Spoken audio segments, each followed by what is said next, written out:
এটা লোমহৰ্ষক হত্যাকাণ্ড আৰু এই হত্যাকাণ্ড কিদৰে সংঘটিত কৰিলে তাৰে বৰ্ণনা দিলে হত্যাকাৰী নিজেই। গোৱালপাৰা জিলাৰ ধূপধাৰা সমীপৰ হাচিবৰীত সংঘটিত হৈছিল 9 বছৰীয়া এটি শিশুৰ হত্যাকাণ্ড। উল্লেখযোগ্য যে যোৱা 18 মে তাৰিখে ধূপধাৰা থানাৰ অধীনস্থ হাচিবৰী গাঁও নিবাসী টমিজ আলী নামৰ লোকজনৰ একমাত্ৰ পুত্ৰ শ্বহীদুল আলী সন্ধানহীন হৈ থকাৰ পিছত পিছদিনা গাঁওখনৰ কিছু নিলগৰ এটা নদীৰ কাষত শিশুটিৰ মৃতদেহ উদ্ধাৰ হৈছিল। ইয়াৰ পিছতে এয়া হত্যাকাণ্ড বুলি সন্দেহ কৰা হৈছিল আৰু শিশুটিৰ হত্যাত জড়িত থকাৰ অভিযোগত হাইদুল ইছলাম নামৰ একেখন গাঁৱৰ লোকজনক ধূপধাৰা আৰক্ষীয়ে গ্ৰেপ্তাৰ কৰিছিল। ইয়াৰ পিছতে আৰক্ষীৰ জেৰাত হত্যাকাৰীয়ে এই হত্যাকাণ্ড সংঘটিত কৰা বুলি নিজে স্বীকাৰোক্তি দিয়ে। বৃহস্পতিবাৰে দণ্ডাধীশৰ উপস্থিতিত আৰু আৰক্ষীৰ নিৰ্দেশত কিদৰে এই হত্যাকাণ্ড সংঘটিত কৰিছিল তাৰে প্ৰতীকী ৰূপত উপস্থাপন কৰে হত্যাকাৰী, অৰ্থাৎ ক্ৰাইম চিন ৰিক্ৰিয়েট কৰে। মোৰ মা চাবি আনি আছে মই এনে চাৰ আই আপিটা কই চলি বিচাৰ নালাগে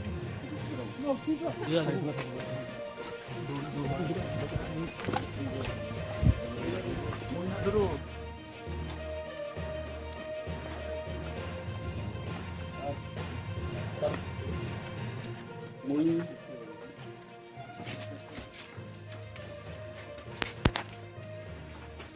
ইয়াতে বহি লিখিছিলোঁ ছাৰ, কিন্তু মোৰ হঠাৎ এখন এইখন আছে হ'ব কি ক'ত লিখিছিল এইটো ক'লে এতিয়া লিখিছোঁ মই কৈছোঁ লিখিছোঁ কাগজ ইয়াতে আছে এই কাগজ আমাৰ ছাৰে কাগজ কিন্তু পাইছে নহয়।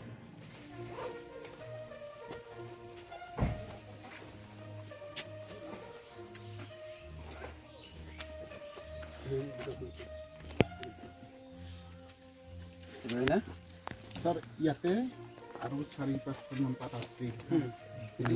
ইয়াৰ পৰা ফালাটো হয় নে নহয়? ইয়াৰ পৰা এটা ফালা হয় আৰু দুটা ফালা যে আছে ইয়াৰ পৰা 5খন সৰু বাচ্চাটো ক'ত চিনিও পেলাব পাৰে। কিন্তু এই বহীখন ছাৰ মই ছাৰকে টানিয়ে লোৱাৰ নিচিনা কৰিলোঁ, কিন্তু এই বহীখন নাছিল। এনেই মোৰ ছোৱালীটা খোজকাঢ়ি থাকে, মোৰ ঘৰত কোনো মানুহ নাই সেনেকুৱা। এইটো হয় আৰু ইটো হয়, কিন্তু আৰু এখন পাত আছিল, কিন্তু গোটাকে চালোঁ এখানে ঘৰত শুনি, কিন্তু পাতখন নাই।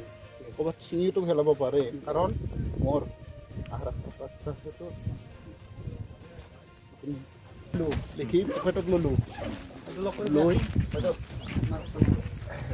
পেন এটা কিনি তাৰ পৰা আহি কিনে ল'ম ছাৰ।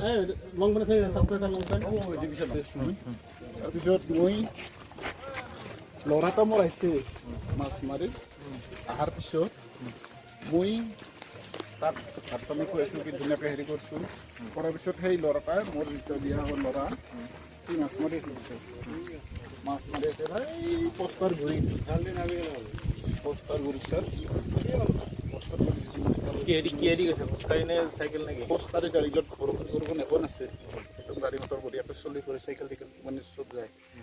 মই লাজ কৰি পোৱা নাই আৰু মানে যিকোনো চিধাকৈ গৈছোঁ। তাৰপিছত সিদি গৈছোঁ মই যাই মোৰ ঘৰখন ভাঙাৰ কাৰণে আমাক কোনফালে দি গৈছোঁ সেইটো দেখাই দিম। সেইটো দেখাই দিম দে, অংগনবাড়ীতে স্কুলটা সিদি গৈছোঁ। তাৰপিছত মোৰ ঘৰত ৰছীডাল ছাৰ তাতে নদী পাৰতে ক'ত পাইছিলোঁ, ঘৰৰ পৰা লৈ ঘৰৰ পৰা নি আনিছিলোঁ, পথাৰতে বেচিছোঁ। তাৰপিছত মোৰ ঘৰ ভাঙাৰ কাৰণে মই এই কামটো কৰিছোঁ। ৰাস্তাটো যিটো ৰাস্তা দি গৈছিলে সেইটো ৰাস্তাত আমাক লৈ দেখাই দিয়ক আমাৰ ৰাস্তাটো।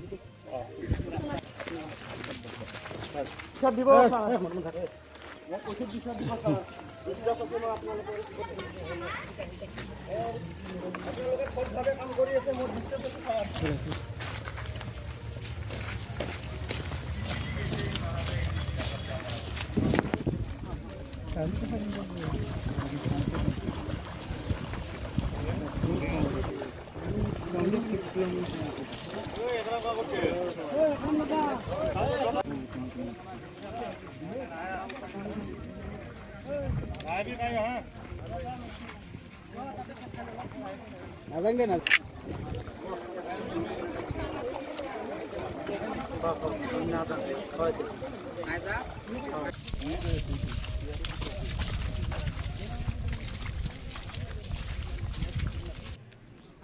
কয় মই নাজানো আৰু কি কয় মা না বাবা না জানে তাৰপিছত নাম কল কেইটামান কোৱাৰ পিছত মই এনেকৈ নামকেইটা ঘৰত মানে লিখি কেনে আনি কেনে পকেটত সোমাই দিছোঁ এইখিনি তাৰপিছত হা আনি আনি কেনে তাক ৰছী দি আনি কেনে কোন মাৰিছোঁ জেগাত তাকে দেখা দিছোঁ দেখা দিছা এই মহা আমার যে আহার খা বাচ্চাটা মায়ের পে কারেকেনে তুইছা মহা কিয় কি কাৰণত তুহাকে মোৰ 8 লাখ টাকা দি এই কেছটো এটা দেৰে মাৰি কেনে হেৰি আহাৰ খোৱা বাচ্চাটাকে এৰি থৈ কেনে কিয় সেনেকৈ পলে খেদালি মোৰ মই কেতিয়া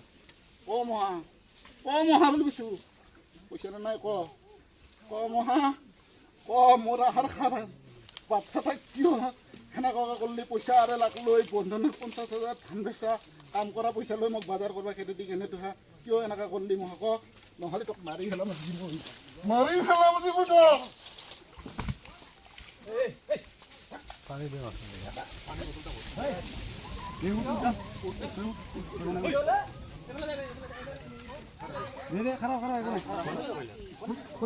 পানীটো খা পানী অলপ খা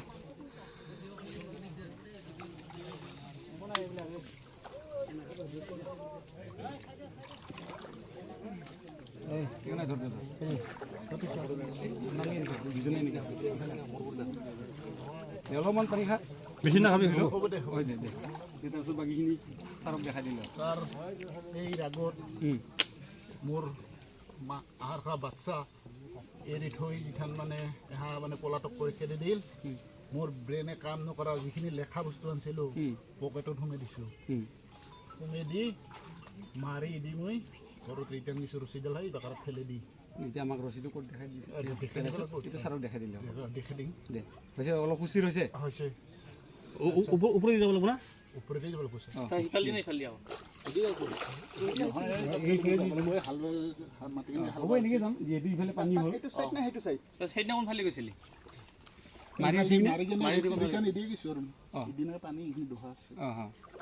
যি চাহ দি গৈছিল সেইদিনা যিফালে দি গৈছিলি তেনেকৈ গৈছিলি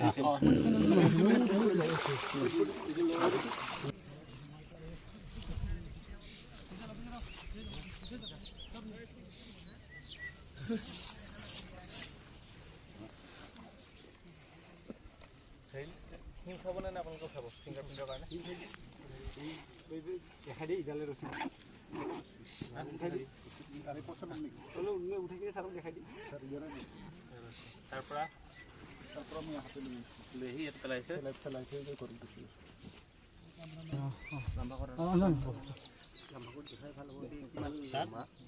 সিজালি ডাইৰেক্ট সিজা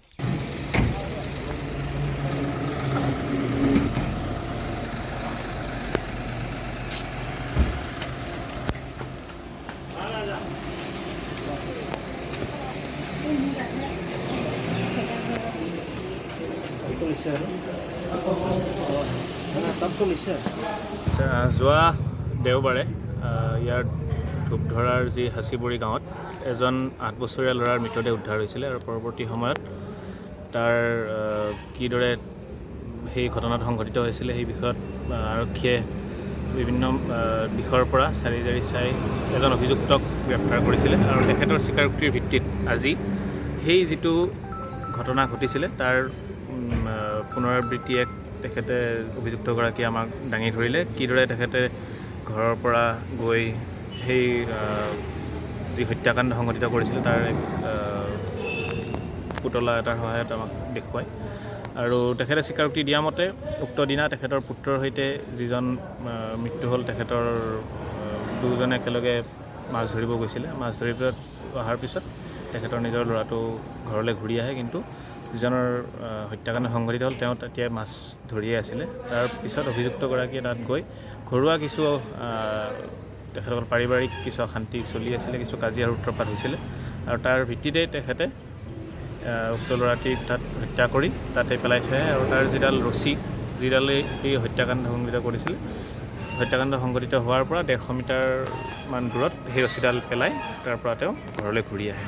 গতিকে আজি তেখেতে গোটেই ঘটনাটোৰ পুনৰাবৃত্তি আমাক দেখুৱালে আৰু আশা কৰিছোঁ পৰৱৰ্তী সময়ত তেখেতক কোৰ্টৰ ওচৰত হাজিৰ কৰাই যি হত্যাকাৰীৰ শাস্তি সেই শাস্তি তেওঁ পাব। ইয়াৰ পূৰ্বে তেওঁ স্বীকাৰ কৰিছে মানে তেওঁ হত্যাকাণ্ডটো কৰা বুলি মানে হয়, তেখেতে নিজ ইচ্ছামতেই স্বীকাৰ কৰিছে আৰু তেখেতে আজি সম্পূৰ্ণ প্ৰক্ৰিয়াটোত তেখেতে যথেষ্ট সহযোগ কৰিছে। আৰম্ভণিৰ পৰা শেষলৈ তেখেতে কেনেকৈ সেই হত্যাকাণ্ডটো সংঘটিত কৰিলে তন্ন তন্নকৈ তেখেতে আমাৰ আগত দাঙি ধৰিছে, ৰিক্ৰিয়েট কৰিছে, চিন ৰিক্ৰিয়েট কৰিছে, ক্ৰাইম চিনটো ৰিক্ৰিয়েট কৰিছে আৰু গোটেই প্ৰক্ৰিয়াটোৰ ভিডিঅ'গ্ৰাফি কৰা হৈছে। গতিকে গোটেইখিনি বস্তু মহামান্য আদালতৰ সন্মুখত দাঙি ধৰা হ'ব। আত্মহত্যাৰ উদ্যোগৰ চেষ্টা কৰিছে নেকি?